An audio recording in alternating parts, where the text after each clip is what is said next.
Hey guys, welcome back to YouTube channel Garima life science academy. आज इस lecture में हम बात करेंगे। ये जो लेक्चर है part 2, practice and revision of concept with PYQ. तो जो हमने प्रीवियस क्लास में बात किया था पार्ट 1, उसमें भी हमने देखे थे गेट की प्रीवियस ईयर क्वेश्चंस और उससे रिलेटेड कॉन्सेप्ट। तो आज इस लेक्चर में हम उसी सीरीज में पार्ट 2 में हम देखेंगे कि जो जो क्वेश्चन आए हुए हैं प्रीवियस ईयर मतलब जो गेट में अभी तक, उसको देखेंगे और उससे रिलेटेड जो हमारे कॉन्सेप्ट्स हैं उसको भी हम रिवीजन करेंगे। सो दैट जो आपका अपकमिंग गेट एग्जाम है उसके लिए काफ़ी हेल्पफुल होगा। ये जो प्रैक्टिस भी हो जाएगा और जो कॉन्सेप्ट है उसको भी आपको क्लियर होगा। तो विदाउट डिले हम पढ़ते हैं। तो जो एक क्वेश्चन था, question number 11, a protein is phosphorylated at serine residues. A phosphomimic mutant of the protein can be generated by the substituting that serine with which amino acid। तो ये क्वेश्चन क्या कह रहा है कि एक प्रोटीन है वो फॉस्फोराइलेट होता है सेरीन रेसिड्यू पे। किस पे? सेरीन रेसिड्यू पे फॉस्फोराइलेट होता है। अगर उसका फॉस्फोमिमिक म्यूटेंट, उस प्रोटीन का अगर फॉस्फोमिमिक म्यूटेंट कर दिया जाए bye substituting serine with which amino acid, कि उसको रिप्लेस कर सके मतलब उसकी प्रॉपर्टी को। तो इसमें पहला ऑप्शन है ग्लाइसिन, दूसरा है एलानिन, तीसरा है एस्पार्टेट एंड थ्रियोनिन। तो हमें पता होना चाहिए कि अगर हमें ये क्वेश्चन सॉल्व करना है तो हमें पता होना चाहिए फॉस्फोमिमिक म्यूटेंट क्या होते हैं और जो सेरीन है उसका हमें प्रॉपर्टी पता होनी चाहिए और उससे रिलेटेड कौन सी अमाइनो एसिड ऐसी है कि जो अगर हम उसका फॉस्फोमिमिक म्यूटेंट बनाएंगे तो वो उस प्रॉपर्टी को लूज नहीं करेगा। तो इसका जो ऑप्शन होगा वो एस्पार्टेट है। इसका जो ऑप्शन है वो ऑप्शन सी है एस्पार्टेट। क्यों? इससे रिलेटेड हम कॉन्सेप्ट देखते हैं। तो इसका आंसर था C. Phosphomimetics are amino acid substitution that mimic a phosphorylated protein thereby activating और डीएक्टिवेटिंग द प्रोटीन। तो क्या है, जो फॉस्फोमिमिक म्यूटेंट होते हैं वो एक सब्स्टिट्यूशंस हैं, लाइक अमाइनो एसिड का सब्स्टिट्यूशंस हैं जो कि फॉस्फोरिलेटेड प्रोटीन की तरह मिमिक करते हैं और उसको वो एक्टिवेट करेंगे और डीएक्टिवेट करेंगे प्रोटीन को, क्योंकि मोस्टली जब फॉस्फोरिलेशन होता है प्रोटीन पे तो वो एक्टिवेट होता है। तो within a cell, protein can commonly modify at serine, tyrosine and threonine amino acid by adding a phosphate group। तो जो प्रोटीन कॉमनली मॉडिफाइड होता है, फॉस्फेट ग्रुप किस पे लगते हैं? सेरीन पे, टायरोसिन और थ्रियोनिन पे ऐड किए जाते हैं। Phosphorylation is a common mode of activating और deactivating of protein as a form of regulation. तो जो फॉस्फोरिलेशन होता है वो एक कॉमन रेगुलेशन का मोड है। वो प्रोटीन को आइदर एक्टिवेट करता है और डीएक्टिवेट करता है। However, some non-phosphorylated amino acid appear chemically similar to phosphorylated amino acid। इसमें क्या करें, कुछ ऐसे भी अमाइनो एसिड होते हैं जो नॉन फॉस्फोरिलेटेड होते हैं और वो सिमिलर होते हैं फॉस्फोरिलेटेड अमाइनो एसिड की तरह होते हैं। Thereby replacing an amino acid the protein में maintain a higher level of activity. तो इसमें क्या है कि अगर कोई भी प्रोटीन है उससे सिमिलर अमाइनो एसिड से जब रिप्लेस करेंगे तो माइट भी जो हमारा प्रोटीन है उसकी एक्टिविटी बढ़ जाती है। For example, aspartic acid is chemically similar to phosphoserine. तो जो हमारा क्वेश्चन आया था उसमें फॉस्फोसेरिन की बात की गई थी। तो जो फॉस्फोसेरिन के सिमिलर है वो हमारा एस्पार्टिक एसिड होता है। क्या होता है? एस्पार्टिक एसिड होता है। Therefore when an aspartic acid replaces a serine, it is a phosphomimetic of phosphoserine. तब अगर जब हम एस्पार्टिक एसिड को रिप्लेस मतलब करेंगे सेरीन को, किससे? एस्पार्टिक एसिड से, मतलब सेरीन को रिप्लेस करेंगे एस्पार्टिक एसिड से, तो क्या होगा? फॉस्फोमिमेटिक्स मीन्स जो फास्फोरेशन ग्रुप होता है उस पे सेरीन पे उसके सिमिलर ये मिमिक करता है and can make the protein always in it phosphorylated form. तो मतलब अगर हमारा फॉस्फोसेरीन है उसको रिप्लेस करेंगे एस्पार्टिक एसिड से तो हमारा जो फॉस्फोसेरीन है उसकी प्रॉपर्टी लूज नहीं होगी और वो फॉस्फोरेटेड फॉर्म में रहेगा और उसकी एक्टिविटी बढ़ जाती है। तो ये है फॉस्फोमिमेटिक्स मीन्स कोई भी प्रोटीन है उस पर फास्फेट ग्रुप ऐड है, उसको किसी सिमिलर अमीनो एसिड से रिप्लेस करना जिससे उसकी प्रॉपर्टी मेंटेन रहे। तो आई होप आपको ये कॉन्सेप्ट समझ में आया होगा phosphomimetics. Next, A truncated polypeptide is synthesized due to a nonsense mutation। एक प्रोटीन है, एक पॉलीपेप्टाइड है जो सिंथेसाइज हो रहा है। Truncate, truncate means complete synthesize नहीं होना, कुछ पार्ट सिंथेसाइज होता है उसको बोलते हैं truncated protein means complete functional protein नहीं है। Due to nonsense mutation, nonsense mutations क्या होते हैं? ऐसे म्यूटेशंस जब प्रोटीन में म्यूटेशन होता है तो उसको स्टॉप कोडन में कन्वर्ट कर देते हैं और हमारा प्रोटीन की सिंथेसिस फर्दर नहीं हो पाती है। तो नॉनसेंस म्यूटेशन जो स्टॉप कोडन में कन्वर्ट कर दे और प्रोटीन सिंथेसिस को ब्लॉक कर दे उसको बोलते हैं nonsense mutation. Where would you introduce another mutation to obtain a full length polypeptide chain? तो इसमें कहने कि अगर कोई पॉलीपेप्टाइड चेन है ट्रंकेटेड है ड्यू टू नॉनसेंस म्यूटेशन, तो ऐसे कौन सी जगह पे आप म्यूटेशन करेंगे कि जिससे फुल लेंथ पॉलीपेप्टाइड आपको फिर से मिल सके, जी जो आपको कंप्लीट प्रोटीन मिल सके। तो जो ऑप्शन इन्होंने दिया है ribosomal protein gene, transfer RNA gene, DNA repair gene and ribosomal RNA gene. तो आपको पता होना चाहिए कि जो हमारे डीएनए रिपेयर जीन है वो रिपेयर में रहते हैं, तो सी ऑप्शन तो कंप्लीट, मतलब ये सी ऑप्शन तो होगा ही नहीं।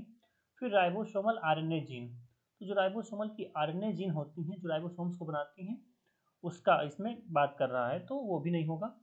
फिर राइबोसोमल प्रोटीन जीन, राइबोसोम्स की जो प्रोटीन कोडिंग जीन है वो, और ट्रांसफर आरएनए जीन। तो हमें पता होना चाहिए कि जो हमारा ट्रांसफर आरएनए होता है वो अमीनो एसिड को लाता है और ट्रांसफर करता है, मीन्स वो साइलेंटेड अमीनो एसिड को लाएगा और उस पर बाइंड करवाएगा राइबोसोम्स पे फर्दर, और सिंथेसिस प्रोटीन की होती है एमआरएनए के थ्रू, उससे बाइंड हो जाता है। तो जो इसका ऑप्शन होगा वो हमारा है बी, ट्रांसफर आरएनए जीन।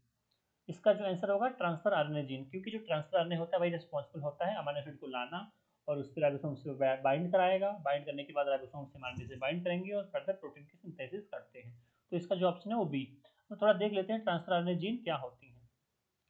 तो ट्रांसफर आरएनए जो होता है, ये हमारा जो ये फिगर है इसमें कंप्लीट सिंथेसिस प्रोटीन की दिया गया है। तो ये जो हमारा है ये यू जी जी ए जी जी, ये पूरा हमारा कंप्लीट जो लीनियर है ये हमारा मैसेंजर आरएनए है, ये एमआरएनए है, और उस पर हमारे राइबोसोम्स की ये स्मॉलेस्ट सब यूनिट लार्जेस्ट सब यूनिट ये बाइंड हुआ है, ये पूरा कंप्लीट पेप्टाइड सिंथेसिस हो रहा है। और ये हमारा टी आरएनए है, incoming T RNA bound to amino acid. तो जो हमारा टी आरएनए है यही हमारा अमीनो एसिड को लाता है। इस केस में क्या है कि फिनाइल एलानिन इस पर बाउंड है, तो उसको बोलते हैं चार्ज टी आरएनए। क्या बोलते हैं? Charge T RNA. और जो टी आरएनए होता है उस पर भी ये फर्दर बाइंड हुआ है और ट्रांसलेट कर रहा है, मीन्स एमआरएनए को प्रोटीन पॉलीपेप्टाइड चेन में बना रहा है। तो ये हमारे ये है जो फर्दर ये ग्रोइंग पॉलीपेप्टाइड चेन है, इसमें ट्रिप्टोफैन, लाइसिन और एस्पार्टिक एसिड बन रहे हैं। और फर्दर जब हमारा ये प्रोटीन सिंथेसिस होता है तो जो हमारा टीआरएनए होता है वो निकलता भी रहता है, मीन्स वो टीआरएनए बाइंड करेगा, सिंथेसिस करेगा, फिर एग्जिट हो जाता है, एग्जिट सब यूनिट से। तो ये कंप्लीट जो हमारा है ये हमारा है टीआरएनए का स्ट्रक्चर। तो इसमें हम देख सकते हैं कि जो हमारा टीआरएनए है वही हमारे अमीनो एसिड को लाता है, चार्जिंग करता है और फर्दर सिंथेसिस में हेल्प करता है। तो इसीलिए जो इसका आंसर होगा वो टीआरएनए जीन होगा। आई होप इसको आपको समझ में आया होगा सेकंड क्वेश्चन का solution. Next question, protein DNA interaction in vivo can be studied by. जो हमारा प्रोटीन का जो प्रोटीन और डीएनए का इंटरेक्शन, मीन्स जो हमारे मोस्टली कुछ प्रोटीन्स होते हैं वो डीएनए से इंटरेक्ट करते हैं, तो उसका इंटरेक्शन इन वीवो कैसे स्टडी करेंगे आप। तो इसमें चार ऑप्शन है। पहला है जेल शिफ्ट एसे, बी है सदर्न ब्लॉटिंग, सदर्न हाइब्रिडाइजेशन, सी है chromatin immunoprecipitation essay, and D है फ्लोरिसेंस इन सीटू हाइब्रिडाइजेशन, जिसको बोलते हैं फिश। तुम्हारा जो सदर्न हाइब्रिडाइजेशन होता है वो किसके लिए होता है? डीएनए के लिए। जब डीएनए को हम हाइब्रिडाइज करते हैं प्रोब से और उस पर हम रेडियो एक्टिविटी चेक करते हैं, तो हम ये देखते हैं डीएनए के लिए सदर्न हाइब्रिडाइजेशन हो गया। और जो हमारा क्रोमैटिन इम्यूनोप्रेसिपिटेशन ऐसे होता है, ये भी डिलीशन और डीएनए प्रोटीन लिगैंड इंटरेक्शन के लिए होता है। और जेल शिफ्ट ऐसे जो होता है वो हमारा वो भी इसी के लिए होता है, लेकिन इसमें पूछा है वो इन विट्रो टेक्निक्स हैं ये सारी, लेकिन इसमें पूछा है इन विवो। तो जो इसका आंसर होगा वो हमारा होगा क्रोमैटिन इम्यूनोप्रेसिपिटेशन ऐसे। क्या होगा? जो हमारा चिप होता है, बोलते हैं इसको हम शॉर्टकट में चिप, क्रोमैटिन इम्यूनोप्रेसिपिटेशन ऐसे। ये क्या करता है? प्रोटीन डीएनए, प्रोटीन लिगैंड और प्रोटीन कोफैक्टर की बाइंडिंग को बताता है in vivo, means in the cell. तो इसका आंसर होगा क्रोमेटिन इम्यूनोप्रेसिपिटेशन। तो थोड़ा हम इन सब जो टेक्निक्स हैं इसके बारे में हम देख लेते हैं कि नेक्स्ट टाइम ये गेट में आ सकते हैं, जो अदर ऑप्शन है इसके बारे में पूछ सकता है, तो आपको पता होना चाहिए। तो जो हमारा है क्रोमेटिन इम्यूनोप्रेसिपिटेशन और उसको बोलते हैं chip, is an antibody based technology. ये क्या है? एंटीबॉडी बेस्ड टेक्नोलॉजी होता है, इसमें एंटीबॉडी अटैच रहता है, use to selectively enrich specific DNA binding protein. तो ये डीएनए जो बाइंडिंग प्रोटीन होती हैं उसको ये सेलेक्ट करता है along with their DNA target, उसके साथ साथ डीएनए को भी वो टारगेट करता है। तो क्या होता है, जब प्रोटीन किसी डीएनए से बाइंड करेगा दोनों को ये सेलेक्ट करेगा और उसको बताता है। ChIP is use to investigate a particular protein DNA interaction, several protein DNA interaction और interaction across the whole genome और अ सबसेट ऑफ जीन्स। तो जो हमारा चिप है वो क्या करता है? Protein DNA interaction, several protein DNA interaction, interaction across whole genome के बारे में कंप्लीट इंफॉर्मेशन देता है इन वीवो। क्या है ये? In vivo. अब दूसरा जो ऑप्शन था जेल शिफ्ट ऐसे, उसके बारे में थोड़ा देखते हैं। जो जेल शिफ्ट ऐसे होता है उसको बोलते हैं जेल मोबिलिटी शिफ्ट ऐसे। क्या नाम है उसका? है gel shift assay, gel mobility shift assay, also referred to a electrophoretic mobility shift assay. इसको और भी नाम बोलते हैं, क्या बोलते हैं? एमसा। क्या बोलते हैं? एमसा, ई एम एस ए। उसका जो फुल फॉर्म है इलेक्ट्रोफोरेटिक मोबिलिटी शिफ्ट ऐसे। Allow rapid detection and quantification of protein RNA interaction. तो ये किसके लिए होता है? प्रोटीन आरएनए इंटरेक्शन के लिए। तो जो हमारा चिप था वो प्रोटीन डीएनए इंटरेक्शन के लिए है, डीएनए लिगैंड इंटरेक्शन के लिए है। जो हमारा जेल एम्सा है, जेल शिफ्ट ऐसे, वो किसके लिए? आरएनए प्रोटीन इंटरेक्शन के लिए होता है। फिर जो हमारा ये है फर्दर फिश है, सॉरी जो हमारा सदर्न हाइब्रिडाइजेशन है उसके बारे में। हाँ, it is a classical technique that involve separation of DNA fragment based on size via electrophoresis, transferring them to a membrane hybridization with a labeled sequence specific probe, washing and finally detection of labeled DNA। तो जो हमारा southern hybridisation होता है उसमें क्या करते हैं हम? डीएनए को सेपरेट करते हैं इलेक्ट्रोफोरेसिस से, उसको फर्दर मेम्ब्रेन पे ट्रांसफर करते हैं और लेबल्ड प्रोब से उसको हाइब्रिडाइज करते हैं और फाइनली डीएनए को, जो लेबल डीएनए होता है उसको हम डिटेक्ट करते हैं। तो इसमें डीएनए को डिटेक्ट किया जाता है बाई लेबलिंग मेथड और प्रोब वगैरह यूज होते हैं। ये क्या था? Southern hybridisation. फिर नेक्स्ट जो हमारा था वो लास्ट जो फिश था, क्या था? फिश। फिश का क्या फुल फॉर्म है? Fluorescence in situ hybridization. इसका क्या है? फ्लोरेसेंस इन सीटू हाइब्रिडाइजेशन है। It is a molecular cytogenetic technique. यह मॉलिक्यूलर बायोलॉजी की टेक्निक है that allow the localization of specific DNA sequence और an entire chromosome in a cell. तो ये क्या करता है? ये डिटेक्ट करता है स्पेसिफिक डीएनए सीक्वेंस को और इंटायर क्रोमोसोम्स को इन अ सेल, मीन सेल्स के अंदर जो भी डीएनए और क्रोमोसोम होते हैं उनके सीक्वेंस को, और उसमें जो भी है एबनॉर्मलिटीज वगैरह को ये डिटेक्ट करता है। क्या है ये? फिश। तो हमने देखा कि चिप क्या होता है? प्रोटीन डीएनए इंटरेक्शन के लिए।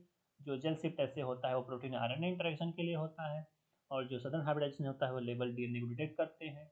और जो फिश है वो हमारा स्पेसिफिक डीएनए सीक्वेंस और क्रोमोसोम को डिटेक्ट करने के लिए इन द सेल में किया जाता है। तो आई होप ये जो आपका कॉन्सेप्ट था ये क्वेश्चंस का और उससे रिलेटेड जो भी टॉपिक थे आपको समझ में आया होगा। नेक्स्ट क्वेश्चन हम देखते हैं। The direction of cell coiling in snail Lymnaea peregra is a classical example of. तो जो सेल की क्वाइलिंग होती है स्नेल में, लिमनिया पेरिगेरा में, उसका वो किसका एग्जाम्पल है? पहला है क्रोमोजोमल इनहेरिटेंस, दूसरा है एक्स्ट्रा क्रोमोजोमल इनहेरिटेंस, फिर इसके बाद क्रोमोजोमल ट्रांसलोकेशन, लास्ट है होमोलॉगस रिकॉम्बिनेशन। तो अगर आप पढ़े होंगे तो ये साइटोजेनेटिक्स में आता है, क्वाइलिंग वगैरह में जब हम इसमें पूछते हैं क्या है मैटरनल इनहेरिटेंस। तो ये जो इसका एग्जांपल है ये क्या है किसका? स्नेल की क्वाइलिंग, वो है मैटरनल इनहेरिटेंस और उसको और भी नाम बोलते हैं एक्स्ट्रा क्रोमोजोमल इनहेरिटेंस। तो इसका जो आंसर होगा वो बी होगा। क्या होगा? Extra chromosomal inheritance. जो क्रोमोजोमल इनहेरिटेंस है वो क्रोमोजोम से होता है, तो ये इसका एग्जांपल नहीं है। क्रोमोजोमल ट्रांसलोकेशन, इसमें दो क्रोमोजोम्स का आपस में ट्रांसलोकेट हो जाता है। होमोलोगस रिकॉम्बिनेशन, दो होमोलोगस क्रोमोजोम आपस में रिकम्बाइन करते हैं। तो ये तीनों ऑप्शन नहीं होगा, इसका जो ऑप्शन है वो बी है। थोड़ा हम इसके बारे में देख लेते हैं, थोड़ा इसका कॉन्सेप्ट पढ़ लेते हैं। तो एक्स्ट्रा क्रोमोसोमल इनहेरिटेंस इसका आंसर होगा। The female gamete contribute cytoplasm to developing embryo. जो हमारा फीमेल का गैमीट होता है वो कॉन्ट्रीब्यूट करता है साइटोप्लाज्म में जो एम्ब्रियो डेवलप हो रहा होता है। Therefore the trait control by genes present in cytoplasm follow maternal inheritance. जो भी मैटरनल के द्वारा हमारी जीन्स होती है कंट्रोल की जाती है साइटोप्लाज्म में, उसको बोलते हैं मैटरनल इनहेरिटेंस। तो इसका एक एग्जांपल जो हमने देखा था स्नेल में क्वाइलिंग, तो ये हमारा F1 जनरेशन है, मीन्स सॉरी अभी ये हमारा पेरेंटल है। इधर हमारा ये पेरेंट है, एक पेरेंट ये है। तो जनरेशन वन में देखते हैं कि ये है स्मॉल डी, इसको बोलते हैं सिनिस्ट्रल। स्मॉल डी को बोलते हैं सिनिस्ट्रल, कैपिटल डी को बोलते हैं डेक्स्ट्रल। जब दोनों को आपस में क्रॉस फर्टिलाइजेशन होता है तो इसमें दिया गया है कि ये स्पर्म के साइड से आ रहा है कैपिटल डी और स्मॉल डी है एग के साइड से आ रहा है, मीन्स ये मैटरनल साइड से आ रहा है। जब दोनों का क्रॉस होता है, जब जनरेशन टू बनती है, तो उसमें क्या देखा गया है कि कैपिटल डी बनेगा, फिर कैपिटल डी बनेगा, स्मॉल डी और स्मॉल डी बनेगा। तो फर्दर जब नेक्स्ट जनरेशन आते हैं, इसमें जब सेल्फ फर्टिलाइजेशन हो जाता है तो जनरेशन थर्ड बनती है। तो इसमें क्या होगा?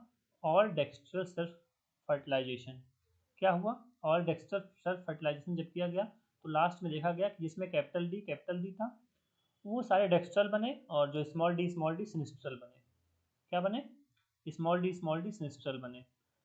और फिर इधर देखते हैं हम, जब डी हमारा एग से आ रहा है और स्मॉल डी स्पर्म से आ रहा है, तो इसमें तो रिवर्स केस था, इसमें हमारा दूसरा केस है कि इसमें हमारा जो कैपिटल डी है वो एग से आ रहा है, इसमें जो हमारा कैपिटल डी स्पर्म से आ रहा था। तो इसमें देखा गया कि जो भी हमारे ये एग्स वो उससे आ रहे थे एग से, वो सिनिस्ट्रल है, बाकी जो कैपिटल डी था वो सारे डेक्स्ट्रल है। लेकिन इस केस में अगर हमारा कैपिटल डी जो है वो मदर के साइड से आ रहा है, मदर के एग से आ रहा है और स्मॉल डी स्पर्म से आ रहा है, जब दोनों का क्रॉस कराते हैं तो बनती है progeny capital D capital D capital D small D और फिर capital D small D small D small D.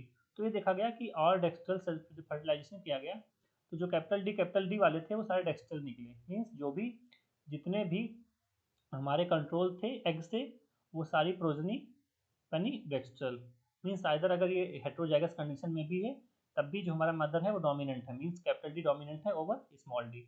तो जिसमें कैपिटल डी है वो सारे डेक्स्ट्रल है, तो इसमें ये देखा गया कि जो भी एग से आ रहा है कैपिटल डी वो सारे डेक्स्ट्रल होंगे और जिसमें स्मॉल डी आया सारा स्पर्म से वो सिनिस्ट्रल होंगे। तो ये केस देखा गया कि ये जो कॉइलिंग होगा वो स्नेल में वो सारा अगर मदर की साइड से आ रहा है कैपिटल डी तो वो डेक्स्ट्रल होगा, अगर फादर की साइड से आ रहा है तो फादर से होगा। तो मोस्टली जो जीन्स इसमें कंट्रीब्यूट होते हैं वो मदर की साइड होते हैं, इसलिए इसको बोलते हैं साइटोप्लाज्मिक और मैटरनल इनहेरिटेंस। तो आई होप आपको ये समझ में आया होगा। Next, during photo respiration under low CO2 and high oxygen level oxygen react with राइबोलोज 1,5 bis phosphate to yield. तो इसमें ये फोटो रेस्पिरेशन है, ये क्या है C2 साइकिल है। क्या है C2 साइकिल है फोटो रेस्पिरेशन, इसको हम पढ़ते हैं फोटोसिंथेसिस में। जब CO2 कंसंट्रेशन कम है और ऑक्सीजन कंसंट्रेशन ज़्यादा है तो क्या होता है ऑक्सीजन रिएक्ट करता है किससे, राइबोलोज 1,5 बिस फॉस्फेट से, और क्या बनाता है उन्होंने इसमें पूछा हुआ है। तो आपको इसके लिए आपको फोटो रेस्पिरेशन आना चाहिए, जो साइकिल है वो आपको पता होनी चाहिए। तो इसका पहला है option 1 molecule each of 3 phosphoglycerate and 2 phosphoglycolate, फिर 2 molecule of 3 phosphoglycerate, 2 molecule of 2 phosphoglycolate, 1 molecule each of 3 phosphoglycerate and glycolate. तो जो इसका आंसर होगा वो है first, 1 molecule each of 3 phosphoglycerate and 2 phosphoglycolate. क्यों? क्योंकि जो ये फोटो रेस्पिरेशन होता है उसमें एक मॉलिक्यूल बनता है किसका, 3 फॉस्फोग्लिसरेट का, और 2 मॉलिक्यूल बनते हैं फॉस्फोग्लाइकोलेट के। तो इसका जो आंसर होगा वो ए होगा। इसके बारे में थोड़ा हम देख लेते हैं साइकिल क्या होती है। तो इसका जो आंसर था ए था, 1 molecule each of 3 phosphoglycerate and 2 phosphoglycolate. तो जो हमारी साइकिल है इसको बोलते हैं फोटो रेस्पिरेशन और C2 साइकिल। तो हमारा जब ये ऑक्सीजन आया, जब हमारा ऑक्सीजन और राइबोलोज 1,5 बिस फॉस्फेट जो आपस में रिएक्ट किए, मीन्स RuBP और ऑक्सीजन जब आपस में रिएक्ट किए और रिबोस्को के प्रेजेंस में ये क्या बनाते हैं, 2 फॉस्फोग्लाइकोलेट और इधर बनाते हैं 3 फॉस्फोग्लिसरेट। तो ये इसी स्टेप से केट ने क्वेश्चन पूछा था कि जब ऑक्सीजन कंसंट्रेशन ज़्यादा है, CO2 कंसंट्रेशन कम है और राइबोलोज 5 फॉस्फेट से वो रिएक्ट करेगा रिबोस्को के प्रेजेंस में तो क्या बनाएंगे, तो वो बनाते हैं 2 फॉस्फोग्लाइकोलेट और 3 फॉस्फोग्लिसरेट। फर्दर 2 फॉस्फोग्लाइकोलेट हमारा पैराक्सिसोम में जाएगा, उससे होते हुए फर्दर इंटरमीडिएट बनते हैं और वो इंटरमीडिएट्स माइटोकॉन्ड्रिया में जाएंगे, फिर वहाँ पे हमारे ऑक्सीजन इंटरेक्ट करेगा और CO2 रिलीज होता है, और फिर जो पूरा कंप्लीट साइकिल है फिर रिटर्न बैक हो जाती है 3 फॉस्फोग्लाइकोलेट में। तो यही हमारा ये फोटो रेस्पिरेशन था। आई होप ये आपको समझ में आया होगा। नेक्स्ट जो हमारा क्वेश्चन है, which one of the following is not a protoplast fusion inducing agent. तो इसमें जब हमारा प्रोटोप्लास्ट को हम फ्यूजन करते हैं तो उसमें बहुत सारे फ्यूजिंग एजेंट यूज होते हैं जो उसको प्रोटोप्लास्ट को फ्यूज करवाते हैं। जब सेल को हटा देते हैं तो जो हमारा कंपोनेंट बचता है उसको बोलते हैं प्रोटोप्लास्ट। तो इसमें है आंसर जो है मतलब क्वेश्चन जो ऑप्शन दे रखे हैं, inactivated Sendai virus, CO2 calcium at alkaline pH, polyethylene glycol and colchicine. तो जो हमारा होता है इसमें कैल्शियम भी यूज होता है और पॉलीइथाइलिन ग्लाइकॉल भी होता है, सेंडाई वायरस भी यूज होते हैं। जो कॉल्चिसिन होता है वो फ्यूजन के लिए यूज नहीं होता है, ये क्रोमोसोम डबलिंग के लिए यूज होता है। तो एक ही जो है वो ऑड वन आउट से आप कर सकते हैं। सेंडाई वायरस भी यूज होते हैं, पैग जो है वो भी यूज होता है फ्यूजिंग में, कैल्शियम भी होता है लेकिन कॉल्चिसिन नहीं होता है। तो इसका जो आंसर होगा वो कॉल्चिसिन होगा, क्योंकि इसने पूछा नॉट, तो इसका होगा कॉल्चिसिन। थोड़ा हम देख लेते हैं। Sodium nitrate, polyethylene glycol PEG, calcium ions Ca2 Ca double plus, PbC PbA polyvinyl alcohol etcetera are the most commonly use protoplast fusion inducing agent which are commonly known as chemical fusion. ये सारे क्या हैं, chemical fusion हैं। Generally chemo fusion techniques are followed in most of the induced fusion experiment. तो ये सारे जो भी हैं सारे केमिकल्स वो एज अ केमिकल फ्यूजन में यूज होते हैं प्रोटोप्लास्ट को फ्यूजन करने के लिए। तो आपको ये समझ में आया होगा और आप इसको याद भी कर सकते हैं। अगर गेट दोबारा और भी केमिकल्स के बारे में पूछता है फ्यूजोजेनिक को तो आप यूज कर सकते हैं सोडियम नाइट्रेट, पॉलीथिलीन ग्लाइकॉल और कैल्शियम साइन और PbA पॉलीविनाइल अल्कोहल भी यूज होता है।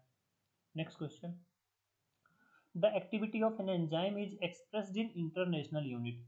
जो हमारी एंजाइम की जब हम रिएक्शन होता है एक्टिविटी वगैरह जो है वो किसमें एक्सप्रेस की जाती है इंटरनेशनल यूनिट पे, उसको बोलते हैं IU। However the SI unit for the enzyme activity is cattle. तो जो एंजाइम की SI यूनिट होती है एक्टिविटी मापने के लिए, वो कैटल होती है, और इंटरनेशनल एक्टिविटी जो होती है एक्टिविटी को, वो इंटरनेशनल यूनिट होती है, SI यूनिट। तो one katal is equal to, वो पूछ रहे हैं कि वन कैटल इक्वल टू कितना इंटरनेशनल यूनिट होता है। तो पहला ऑप्शन है 1.66 इंटू 10⁴, बी है 60 इंटरनेशनल यूनिट, सी है 6 इंटू 10⁷, लास्ट है 10⁶ IU। तो अगर आपको याद होगा, वन कैटल जो होता है वो 6 इंटू 10⁷ इंटरनेशनल यूनिट होता है। क्या होता है? 6 इंटू 10⁷। तो जो इसका आंसर होगा वो सी होगा, one katal is equal to 6 into 10⁷ international unit. हम देखते हैं थोड़ा इसके बारे में। इसका जो आंसर है सी है, 6 into 10⁷ international unit equal to one katal होता है। तो आप इसको याद कर सकते हैं फर्दर, अगर गेट में रिवीजन या अगेन दोबारा क्वेश्चन पूछता है। फिर नेक्स्ट क्वेश्चन जो हमारा है, identify the statement that is not applicable to an enzyme catalyze reaction. तो ये ऐसा क्वेश्चन पूछ रहे हैं कि जब एंजाइम का कैटालिसिस होता है, रिएक्शंस होते हैं, तो कौन सा ऑप्शन इसमें अप्लीकेबल नहीं है। अब हम देखते हैं कि एंजाइम के कैटालिसिस में कौन कौन से रिएक्शंस होते हैं। पहला है, enzyme catalysis involves propinquity effect. क्या है? Enzyme catalysis involve propinquity effect. तो जो ये है एंजाइम कैटालिसिस जब होती है तो उसमें प्रोपिक्विटी इफेक्ट होता है, इसको हम देखेंगे। तो ये ऑप्शन नहीं होगा। फिर भी है, the binding of substrate to the active site causes the strain in the substrate. क्या है कि जब सबस्ट्रेट की बाइंडिंग होती है एक्टिव साइट पे, थोड़ा सा चेंजेस वगैरह होते हैं, वो इसमें बोला गया है। फिर नेक्स्ट है, enzymes do not accelerate the rate of reverse reaction.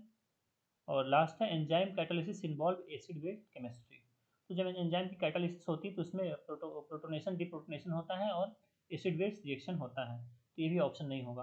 तो जो इसका आंसर है वो हमारा है C, enzymes do not accelerate the rate of reverse action. तो जो ये होते हैं हमारे एंजाइम्स, वो रिवर्स रिएक्शन को एक्सेलरेट नहीं करते हैं। ये हमारा इसका आंसर होगा। तो थोड़ा इसके बारे में देख लेते हैं हम।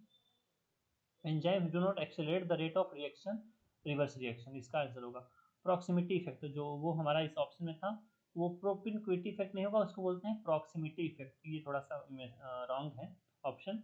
तो वो क्या होगा? प्रॉक्सिमिटी इफेक्ट होता है वो। तो proximity effect is to organize the substrate within the active site of the enzyme such that the reactant are much closer together than they would be in typical solution।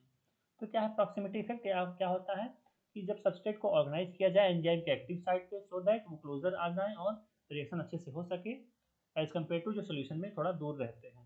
तो ये हमारा एक diagram है। जब हमारा कोई सबस्ट्रेट आता है, सबस्ट्रेट बाइंड करेगा किससे? एंजाइम से, उसके एक्टिव साइट पे बनाकर बाइंड करेगा, हमारा एंजाइम सबस्ट्रेट कॉम्प्लेक्स बनता है। फर्दर वो जब हमारा होगा TS, उसका जो कैटलाइज रिएक्शन होगा, एंजाइम प्रोडक्ट कॉम्प्लेक्स बनेगा, EP बनता है। फिर फर्दर प्रोडक्ट बाहर निकल जाता है एक्टिव साइड से, और फिर एंजाइम होता है फर्दर वो सबस्ट्रेट को बाइंड करेगा और कैटलाइज करेगा। तो क्या होगा? पहले सबस्ट्रेट की बाइंडिंग होगी, फिर एंजाइम सबस्ट्रेट कॉम्प्लेक्स बनेगा, फिर एंजाइम प्रोडक्ट कॉम्प्लेक्स बनेगा, फिर प्रोडक्ट बाहर निकल जाएगा, फिर एंजाइम हमारा फर्दर दूसरे रिएक्शन में इन्वॉल्व होता है। तो पहला होगा सबस्ट्रेट बाइंडिंग, फिर दूसरा होगा कैटलाइज रिएक्शन, फिर तीसरा प्रोडक्ट रिलीज। तो ये ऑप्शन आपको समझ में आया होगा, और प्रॉक्सिमिटी इफेक्ट भी आपको समझ में आया होगा। Next, N example of derive protein structure database is. तो ये जो क्वेश्चन है बायोइन्फॉर्मेटिक्स से आया हुआ है, क्योंकि गेट में जो गेट बायोटेक्नोलॉजी है उसमें बायोइन्फॉर्मेटिक्स से भी काफ़ी सारा क्वेश्चन आता है। तो आपको बायोइन्फॉर्मेटिक्स भी नॉलेज होनी चाहिए। मोस्टली मतलब मेनली जो हमारे प्रोटीन और DNA डेटाबेसेस हैं, प्राइमरी सेकेंडरी डेटाबेसेस, तो इसमें क्या पूछा है कि कौन सा डिराइव प्रोटीन स्ट्रक्चर डेटाबेस है। तो जो PFAM है, प्रोटीन फैमिली डेटाबेस है। स्कोप जो है वो हमारा ये डिराइव प्रोटीन डेटाबेस हो सकता है, और जियो जो है जीन एक्सेस ओमनिबस और प्रोसाइड। तो इसका हम देखते हैं। तो जो हमारा इसका आंसर होगा वो स्कोप होगा। स्कोप जो है स्ट्रक्चर क्लासिफिकेशन ऑफ प्रोटीन। ये क्या है? स्कोप जो हमारा है वो डिराइव प्रोटीन स्ट्रक्चर डेटाबेस है। इससे हम प्रोटीन के स्ट्रक्चर्स को हम फाइंड आउट कर सकते हैं। ये सेकेंडरी डेटाबेस के अंदर आता है। इसके अंदर secondary derive protein structure database है ये। अब हम इन सब के बारे में भी देख सकते हैं कि PFAM क्या है, GEO क्या है, प्रोसाइड क्या है, क्योंकि नेक्स्ट इस बार गेट में ये भी पूछ सकते हैं कि ये सब क्या होते हैं। तो हम वन बाय वन देखते हैं। पहला स्कोप है। स्कोप का जो फुल फॉर्म है वो स्ट्रक्चरल क्लासिफिकेशन ऑफ प्रोटीन। इसका क्या है full form? Structural classification of protein. ये प्रोटीन को क्लासीफाई करता है on the basis of structure. Is a example of derived protein structure database. क्या है? derived protein structure database. It is a comprehensive and manually created database that classifies protein into hierarchy of structure families, superfamilies, fold and classes based on their structural similarity. तो जो scope होता है protein को वो हायरकर cluster में classify करता है। किसमें किसमें? जैसे पहला फैमिली, फिर सब फैमिली, फिर उसको फिर बार फोल्ड, फिर क्लासेस। तो चार में डिवाइड करता है, family, super family, fold and classes में डिराइव कर देता है प्रोटीन्स को बेस्ड ऑन स्ट्रक्चर। जो दूसरा डेटाबेस था पीफैम। क्या था? पीफैम। ये प्रोटीन फैमिली डेटाबेस है। क्या है? It is a protein family database that include their annotation and multiple sequence alignment generated using hidden Markov model. तो ये क्या करता है? प्रोटीन्स को, जो प्रोटीन की फैमिली में, उनको डिवाइड करता है और उनका एनोटेशन मीन्स कंप्लीट इन्फॉर्मेशन बताता है, और जो मल्टीपल सीक्वेंस अलाइनमेंट के रिजल्ट होते हैं जो जनरेट होते हैं हिडन मार्कोव मॉडल से, उसको भी ये बताता है। तो जो पीफएम प्रोटीन फैमिली डेटाबेस है उसकी डिटेल इन्फॉर्मेशन देता है। नेक्स्ट जो हमारा है जीईओ डेटाबेस। क्या है? GEO database. उसका फुल फॉर्म है जीन एक्सप्रेशन ऑमनिबस डेटाबेस। क्या है? Gene expression omnibus database. It is for gene expression profiling and RNA methylation profiling managed by the National Center for Biotechnology Information. तो GEO जो हमारा GEO database होता है वो gene expression data उस पर पाए जाते हैं और मेथाइलेशन डेटा सारी उस पे पाए जाते हैं। किस पे? जीईओ पे। और ये मेंटेन होता है एनसीबीआई। एनसीबीआई का फुल फॉर्म है national Center for Biotechnology Information. तो ये एनसीबीआई का एक डेटाबेस है जिसमें जीन एक्सप्रेशन के सारे डेटा सेट्स होते हैं, उनकी प्रोफाइलिंग होती है और आरएनए मिथाइलेशन डेटा भी उस पर पाए जाते हैं। तो अगर आपको डेटा सेट वगैरह चाहिए जीन एक्सप्रेशन का तो आप जीईओ डेटाबेस से रिट्रीव कर सकते हैं और एनालाइज कर सकते हैं। तो ये भी क्वेश्चन पूछ सकता है अपकमिंग गेट एग्जाम में। तो ये सब आप याद कर सकते हैं और इसको आप नोट डाउन कर सकते हैं अपने नोटबुक में। फिर नेक्स्ट डेटाबेस जो है प्रोसाइट है। PROSITE is a protein database. It is a protein database.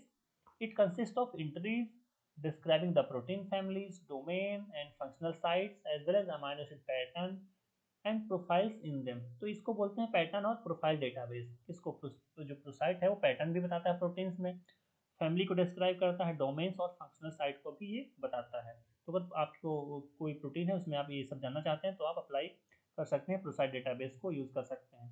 These are manually curated by a team of Swiss institute of bioinformatics. तो जो हमारा प्रोसाइट डेटाबेस है वो स्विस इंस्टीट्यूट ऑफ बायोइन्फॉर्मेटिक्स के द्वारा मेंटेन किया जा रहा है, मीन्स सिप, उसको शॉर्टकट में बोलते हैं SIB, Swiss institute of Bioinformatics, and tightly integrated with Swiss Prot protein annotation. तो ये स्विस प्रॉट से भी इंटीग्रेट किया गया है। तो मीन्स ये जो हमारा ये है प्रोसाइट है वो पैटर्न डेटाबेस है, वो प्रोटीन्स को फैमिली, डोमेन और फंक्शन साइट में क्लासीफाई करता है और ये मेंटेन किया जा रहा है स्विस इंस्टीट्यूट ऑफ बायोइन्फॉर्मेटिक्स, और ये Swiss Prot protein annotation database से भी ये इंटीग्रेटेड है। तो ये हमारे चार डेटाबेस आपको समझ में आए होंगे। पहला स्कोप था, ये हमारा डिराइव्ड प्रोटीन स्ट्रक्चर डेटाबेस था। फिर उसके बाद हमारा जो था further Pfam database, protein family database, gene expression जो था वो एक्सप्रेशन डेटा के लिए हमें एनसीबीआई पे मेंटेन किया जाता है। फर्दर जो हमारा ये है प्रोसाइट वो हमारा डोमेन और पैटर्न डेटाबेस को बताता है प्रोटीन्स में कितने भी डोमेन्स और पैटर्न पाए जाते हैं। तो आई होप ये जो बायोइन्फॉर्मेटिक्स का चार डेटाबेस थे ये आपको समझ में आए होंगे, आपके गेट के लिए हेल्पफुल होंगे। नेक्स्ट क्वेश्चन हम देखते हैं। An example of a program for constructing a phylogenetic tree is. तो जब हम बायोइन्फॉर्मेटिक्स में फाइलोजेनेटिक ट्री बनाते हैं तो उसके लिए बहुत सारे प्रोग्राम्स यूज होते हैं। उसमें पूछा है कि कौन सा उसका एग्जाम्पल है जो फाइलोजेनेटिक ट्री हम बना सकते हैं। तो पहला है फाइलिट, दूसरा है पीफैप, तीसरा है प्रोडॉम, चौथा है पीएचडी सिक।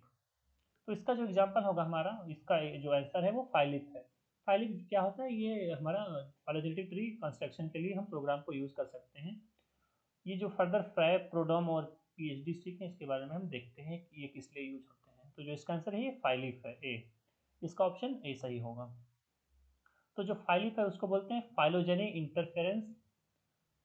Inference package. इसको बोलते हैं phylogeny inference package is a free computational phylogenetic package of program for inferring evolutionary trees और फाइलोजेनीज।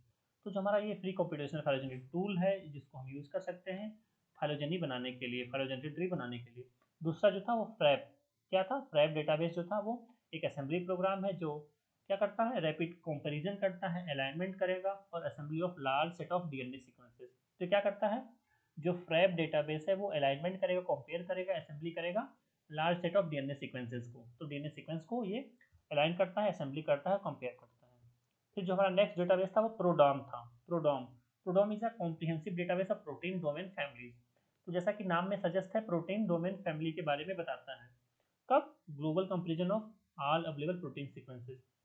ये क्या करता है? जब हम ग्लोबल कंपेयर करते हैं ऑल प्रोटीन सीक्वेंस को, उसका ये कंपेरिजन बताता है और उसके बारे में जो प्रोटीन डोमेन फैमिलीज होती हैं उसके बारे में इंफॉर्मेशन देता है। तो जो प्रोडॉम है वो डोमेन फैमिली बताता है प्रोटीन्स में, जो कि जनरेट होते हैं global comparison of protein sequence. तो ये प्रोडॉम हो गया। नेक्स्ट जो हमारा पीएचडी सीक है।